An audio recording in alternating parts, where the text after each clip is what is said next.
Bollywood star hero Dhanush, Tollywood king Nagarjuna, national crush Rashmika Mandanna lead roles లో నటించిన చిత్రం కుబేరా. డిఫరెంట్ కథనాలతో ఈ చిత్రాన్ని శేఖర్ కమ్ముల భారీ బడ్జెట్ తో తెరకెక్కించాడు.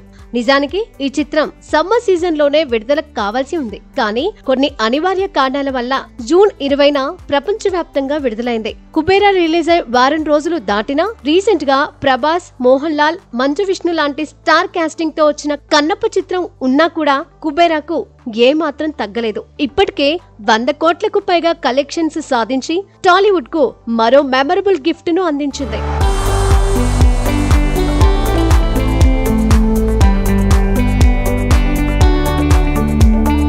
ముఖ్యంగా ధనుష్ నటన సినిమాకు ప్రాణం పోసిందని చెప్పొచ్చు. ఆయన క్యారెక్టర్ లోని లోతైన భావోద్వేగాలు, తెరపై చూపించిన ఇంటెన్సిటీ సోషల్ మీడియాలో హాట్ టాపిక్ గా మారాయి. ధనుష్ కు మరో నేషనల్ అవార్డ్ ఖాయం అంటూ నెటిజన్లు ప్రశంసల వర్షం కురిపిస్తున్నారు.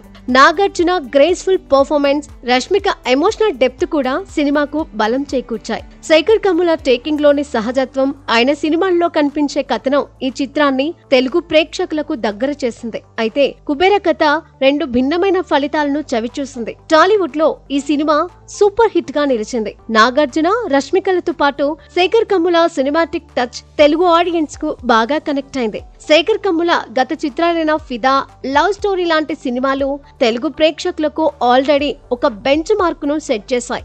అదే ఊపులో కుబేరా కూడా టాలీవుడ్ లో జెండా ఎగరేసింది. కానీ కోలీవుడ్ లో మాత్రం కుబేరా ఆశించిన స్థాయిలో ఆకట్టుకోలేకపోయింది.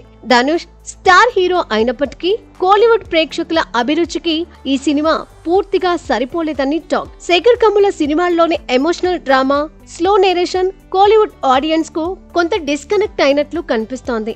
అక్కడ సినిమా డిజాస్టర్ గా మిగిలిపోయింది. ఈ సినిమా తెలుగు ప్రేక్షకులకు ఒక ఎమోషనల్ జర్నీని అందించగలిగింది. అదే సమయంలో కోలీవుడ్ లో ఆ స్పార్క్ మిస్ అయింది. అయినప్పటికీ కుబేరా తనదైన ముద్ర వేసిందనడంలో సందేహం లేదు. ధనుష్, నాగార్జున, రష్మికల నటన, శేఖర్ కమ్ముల మార్క్ డైరెక్షన్ తో ఈ సినిమా టాలీవుడ్ లో మరో ఆణిముత్యంగా నిలిచిపోతుంది.